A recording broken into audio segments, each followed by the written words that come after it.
पहली खबर होगी जो आपके सामने रखेंगे। डोनाल्ड ट्रंप के पास 7 दिन। महायुद्ध में शांति के लिए एक तरफ इस्लामाबाद में कोशिशें जारी हैं तो दूसरी तरफ 1 मई को खत्म होगा पावर का लाइसेंस। क्या थम जाएगी ईरान की जंग, बताएंगे पूरी खबर। दूसरी खबर, ट्रंप का क्रिप्टो स्ट्राइक, हवा में जंग और इंटरनेट पर स्ट्राइक। ट्रंप ने ईरान के डिजिटल खजाने पर लगाया ताला, पूरी खबर आगे बताएंगे। तीसरी खबर, बगावत के बीच शीश महल रिटर्न्स। आम आदमी पार्टी में रहमान डकैत बनाम खट्टर ईमानदार। प्रवेश वर्मा के बयान से दिल्ली की राजनीति में आया भूचाल, आगे बताएंगे पूरी खबर। और चौथी खबर आज की होगी अवतार पूजा और 9 करोड़ का महाधोखा। नासिक के पाखंडी बाबा अशोक खरात पर एक और एफआईआर दर्ज हो गई है। आखिर क्या है 9 करोड़ की ठगी का सच, पूरी खबर तय तक जाकर पड़ताल करके बताएंगे। शुरुआत 4 ऐसी तस्वीरों के जरिए करते हैं जो कि आज सुर्खियों में है, नजर डालते हैं। देखिए, पहली जो तस्वीर दिखाने जा रहे हैं, चीन की सेना ने फिलीपींस के लुजोन द्वीप पर युद्धाभ्यास किया है। लाइव फायर ड्रिल की ये तस्वीरें।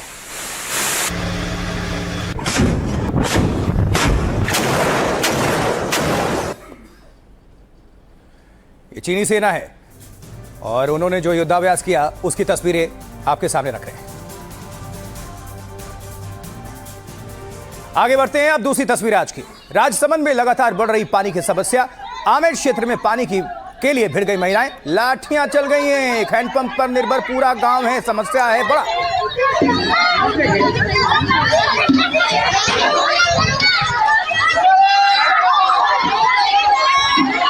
ये जानकारी मिल रही है कि एक ही हैंडपंप है पूरे गांव में। पूरे गांव कह लीजिए कि इसी पर निर्भर है। इसी पानी को लेकर खींचतान हुई था, सुनिए, और हो गई मारपीट। ये देखिए, आगे बढ़ते हैं अब राजधानी दिल्ली से तस्वीर। दिल्ली के ज्योति नगर के वेयर हाउस में भयानक आग लग गई। आग बुझाने की कोशिशें चल रही है। ये आग देखिए, विकराल हो।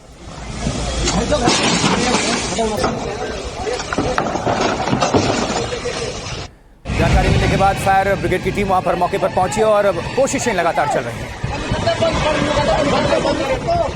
और अब चौथी तस्वीर आज की। अलीगढ़ में वाहन टकराने के बाद जोरदार हंगामा, कार सवार को भीड़ ने बुरी तरह से पीट दिया है। ये तस्वीर देखिए।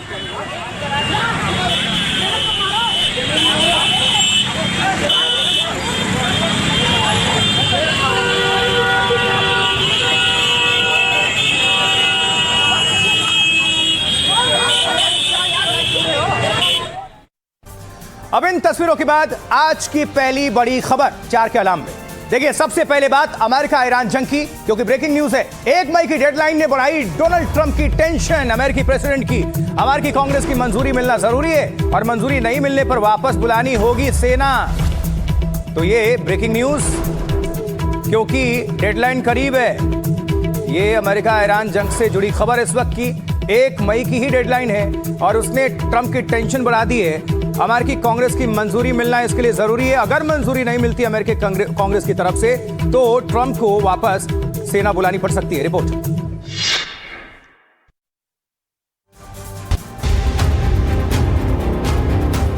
ईरान के खिलाफ जंग छेड़ चुके डोनाल्ड ट्रंप के सामने अब घर के भीतर से ही बड़ी मुश्किल खड़ी हो गई है। 28 फरवरी को शुरू हुई सैन्य कार्रवाई अब एक ऐसी कानूनी दीवार से टकरा रही है जिसे पार करना ट्रंप के लिए आसान नहीं होगा। 1973 का वॉर पावर्स रेजोल्यूशन अब ट्रंप की जंगी शक्तियों पर लगाम कसने को तैयार है। अमेरिकी कानून के मुताबिक राष्ट्रपति बिना संसद की मंजूरी के अपनी सेना को सिर्फ 60 दिनों तक ही युद्ध में रख सकते हैं। अमेरिकी कांग्रेस को इस हमले की आधिकारिक जानकारी 2 मार्च को दी गई थी। इसीलिए 60 दिनों की ये कानूनी समय सीमा 1 मई को खत्म हो रही है। 1 मई के बाद ट्रंप को हर हाल में संसद से जॉइंट रेजोल्यूशन पास कराना होगा, वरना उन्हें अपनी सेना वापस बुलानी पड़ेगी।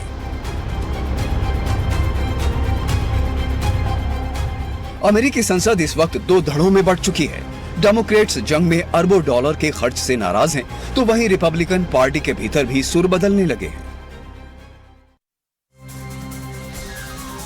और इस बीच एक और बड़ी खबर आ रही है। देखिए, पाकिस्तान में अमेरिका ईरान की सीधी बातचीत पर फंस गया है पेच। ईरान ने कहा कि पाकिस्तान को अपनी शर्तें सौंपेंगे और अमेरिका को सीधी बातचीत की उम्मीद है। तो ब्रेकिंग न्यूज, बड़ी खबर। देखिए, अमेरिका ईरान की सीधी बातचीत पर अभी भी पेच है, क्योंकि अमेरिका ईरान की सीधी बातचीत को लेकर अभी असमंजस कायम है। ईरान ने कहा कि पाकिस्तान को अपनी शर्तें हम सौंपेंगे और अमेरिका को सीधी बातचीत की उम्मीद है।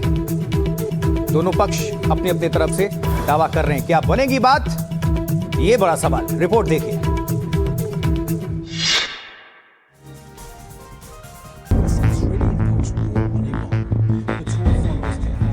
अमेरिका से तनातनी के बीच ईरान के विदेश मंत्री अब्बास अरागची वहां पहुंच चुके हैं। दूसरी ओर अमेरिका के स्टीव विटकॉफ और जेरेड कुशनर भी इस्लामाबाद पहुंचने वाले हैं।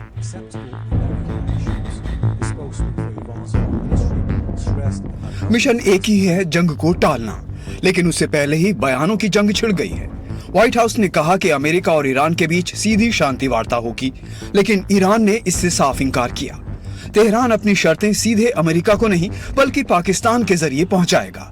वहीं अमेरिकी रक्षा सचिव पीट हेगसेथ ने ईरान से अपील भी की और धमकी भी दी।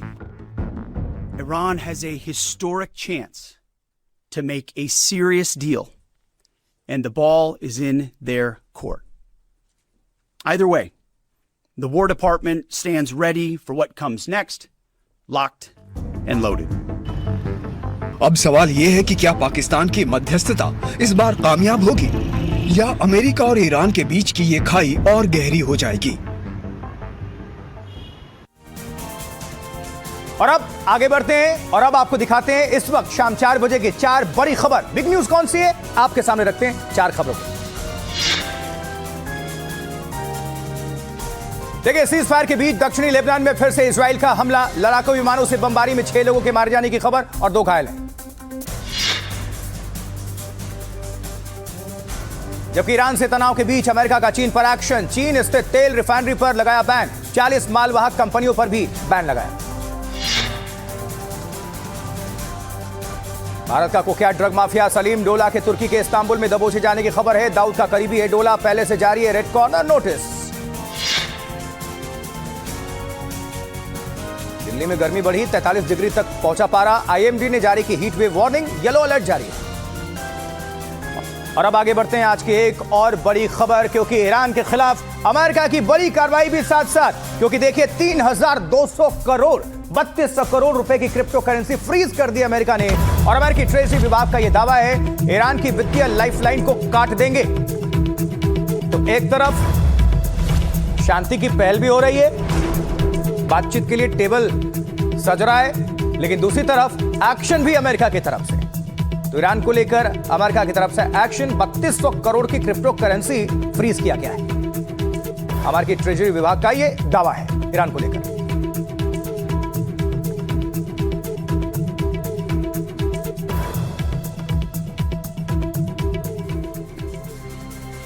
देखिए, पूरी दुनिया की निगाहें इस वक्त जंग के मैदान पर हैं।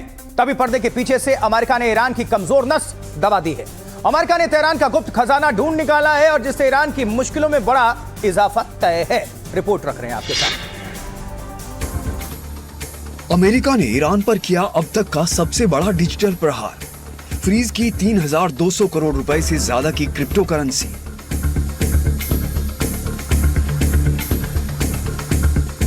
ये पैसा किसी बैंक खाते में नहीं बल्कि डिजिटल वॉलेट्स में छिपा था। अमेरिकी ट्रेजरी विभाग का दावा है कि ये तमाम वॉलेट्स सीधे तौर पर ईरान के मनी ट्रेल से जुड़े हैं। साथ ही चेतावनी भी दी कि ईरान जो भी पैसा बाहर भेजने की कोशिश करेगा, हम उसकी हर फाइनेंशियल लाइफलाइन को काट देंगे।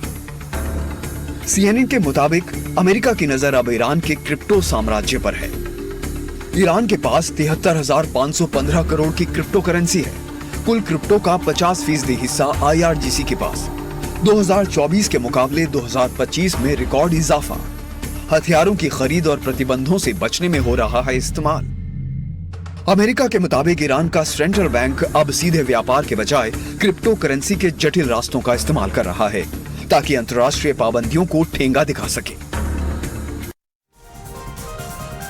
एक और बड़ी खबर है, देखिए इजराइल के प्रधानमंत्री बेंजामिन नेतन्याहू का बड़ा खुलासा। जंग के दौरान कैंसर से जूझ रहे थे, गुप्त तौर पर कराया कैंसर का इलाज। ये breaking news. Israeli prime minister Benjamin Netanyahu का एक खुलासा, जहां जंग के दौरान कैंसर से जूझ रहे थे, गुप्त तौर पर कैंसर का इलाज करवाया।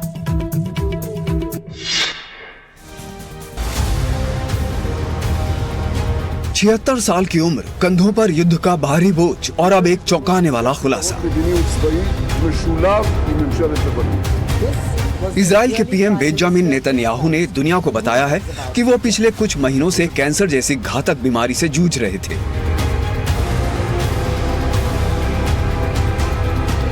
नेतन्याहू के मुताबिक जैसे ही शुरुआती स्टेज के मैलिग्नेंट कैंसर का पता चला, बिना वक्त गंवाए रेडिएशन थेरेपी का रास्ता चुना, लेकिन इस पूरे इलाज को टॉप सीक्रेट रखा गया। सवाल उठता है कि नेतन्याहू ने इसे छुपाया क्यों? उन्होंने खुद इसका जवाब दिया, नहीं चाहता था मेरी बीमारी की खबर ईरान को पता चले, क्योंकि तेहरान को फिर प्रोपेगेंडा का मौका मिल जाता। जब मुझे किसी खतरे की जानकारी मिलती है तो मैं तुरंत कार्रवाई करता हूँ, फिर चाहे वो मुद्दा व्यक्तिगत हो या राष्ट्रीय। इजराइल के लिए ये सिर्फ एक मेडिकल रिपोर्ट नहीं, बल्कि उनके नेता की ओर से दिया गया एक मनोवैज्ञानिक संदेश भी है। ये तो बात हो गई युद्ध की। अब वापस ले आते हैं आपको भारत, और भारत में राजधानी दिल्ली से खबर है, बड़ी खबर है, क्योंकि केजरीवाल पर भारतीय जनता पार्टी का बड़ा हमला। देखिए, अरविंद केजरीवाल, दिल्ली के रहमान डकैत प्रवेश वर्मा ये कह रहे हैं अरविंद केजरीवाल ने शीश महल बनवाया है। प्रवेश वर्मा का ये बयान, ये हमला है आम आदमी पार्टी पर, अरविंद केजरीवाल पर सीधा। केजरीवाल पर शीश महल 2 बनाने का आरोप। 95 लोधी एस्टेट वाले घर की तस्वीर जारी की गई और आम आदमी पार्टी ने तस्वीरों को फर्जी करार दिया है। तो दिल्ली की विरार तकरार है वो लगातार और बढ़ती ही चली जा रही है। ये पहला इंसान है जिसकी शॉप खत्म। दिल्ली के मंत्री प्रवेश वर्मा ने प्रेस कॉन्फ्रेंस में अरविंद केजरीवाल के शीश महल 2 बनाने के आरोप लगाए और 95 लोधी एस्टेट वाले घर की तस्वीर जारी की। साथ ही बीजेपी ने एक पोस्टर जारी किया और आम आदमी पार्टी में मची बगावत के लिए केजरीवाल को जिम्मेदार बताया। जब हमारे दिल्ली के धुरंधर मतदाताओं ने दिल्ली के रहमान डकैत को हरा दिया, तो उसके बाद में वो पंजाब चले गए। पंजाब में जाने के बाद में भगवंत मान जी की मुश्किलें बढ़ गई। तो वहीं दूसरी ओर आम आदमी पार्टी ने आरोपों को निराधार बताते हुए इसे बीजेपी की घबराहट करार दिया। गुजरात में आम आदमी पार्टी के बढ़ते प्रभाव से भारतीय जनता पार्टी घबरा रही है। उनको लग रहा है कि गुजरात से लोग आम आदमी पार्टी के साथ मिलकर बीजेपी को उखाड़ फेंकने वाले हैं। चलिए अब आपको वो इनसाइड स्टोरी बता देते हैं जिसकी वजह से आम आदमी पार्टी में इतनी बड़ी बगावत हुई। नजर डालिए। देखिए, आम आदमी पार्टी ने राघव चड्ढा को राज्यसभा उपनेता पद से हटाया था। राघव केजरीवाल और पार्टी दोनों से दूर चल रहे थे। पार्टी के एक्शन के बाद राघव चड्ढा तेजी से हरकत में आए। आम आदमी पार्टी के बाकी सांसदों से संपर्क साधना शुरू किया। दिल्ली चुनाव के बाद संदीप पाठक साइडलाइन थे। स्वाति मालीवाल भी आम आदमी पार्टी से बगावत कर चुकी थी। राघव चड्ढा को तुरंत संदीप और स्वाति का साथ मिल गया। विक्रमजीत साहनी अशोक मित्तल से राघव की करीबी थी। दोनों को राघव चड्ढा ने ही अरविंद केजरीवाल से मिलवाया था। राजेंद्र गुप्ता पिछले साल ही राज्यसभा सांसद बने हैं। राजेंद्र ने भी सोच समझकर ऑफर स्वीकार कर लिया। अब हरभजन सिंह भी आम आदमी पार्टी में ज्यादा सक्रिय नहीं थे।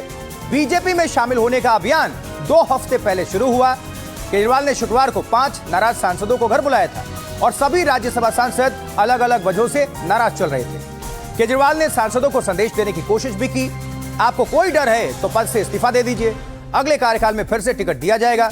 कल ही तय हो चुका था कि सभी सांसद पार्टी छोड़ेंगे। और अब आम आदमी पार्टी में बगावत तो उसकी स्थापना के कुछ समय बाद से ही होती रही है, लेकिन एक साथ 7 कद्दावर सांसदों ने पहली बार पार्टी छोड़ी है, या कह लीजिए पार्टी तोड़ी है। लेकिन अब इस पर सियासी वार पलटवार काफी तेज हो चुका है। रिपोर्ट रख रहे हैं आपके सामने। बागी सांसद स्वाति मालीवाल ने खुलकर अरविंद केजरीवाल पर निशाना साधा है। मालीवाल ने कहा कि केजरीवाल रिमोट कंट्रोल से पंजाब की सरकार चला रहे हैं। जब से दिल्ली से ये लोग हारे हैं, तब से अरविंद केजरीवाल और उनकी पूरी कोठरी जाके पंजाब में बैठ गई है और पंजाब सरकार रिमोट कंट्रोल से चला रहे हैं। तो वहीं दूसरी ओर विपक्ष भी बीजेपी पर निशाना साध रहा है। भारतीय जनता पार्टी महाभारत में एक राक्षस है, उसका नाम है बकासुर। उनकी जो भूख है कभी मिटती ही नहीं। भ्रष्टाचार कदाचार में जिस ढंग से आम आदमी पार्टी दलदल में डूबती जा रही है, आप देखेंगे धीरे धीरे शुचिता और पारदर्शिता की राजनीति करने वाले जो लोग हैं, सभी लोग माननीय प्रधानमंत्री नरेंद्र मोदी जी के नेतृत्व में भारतीय जनता पार्टी में आ रहे हैं। मैं सभी का स्वागत करता हूं। आम आदमी पार्टी के जिन राज्यसभा सांसदों ने पार्टी छोड़ी है, उनमें राघव चड्ढा के साथ साथ संदीप पाठक, विक्रमजीत सिंह साहनी, अशोक मित्तल, हरभजन सिंह, राजेंद्र गुप्ता और स्वाति मालीवाल का नाम शामिल है। अब जरा इसको समझते हैं। राघव चड्ढा का दावा है कि उनके साथ 2/3 सांसद हैं और बीजेपी में विलय का ऐलान किया। तो वहीं दूसरी ओर आम आदमी पार्टी भी एक्टिव है। आम आदमी पार्टी में बगावत के बाद दिल्ली से लेकर पंजाब तक सियासी घमासान मचा हुआ है। देखिए, पंजाब के मुख्यमंत्री भगवंत मान ने राष्ट्रपति से मिलने का समय मांगा है। भगवंत मान पंजाब के विधायकों के साथ राष्ट्रपति से मुलाकात करेंगे और भारतीय जनता पार्टी में शामिल हुए पंजाब के राज्यसभा सदस्यों को रिकॉल करने के संबंध में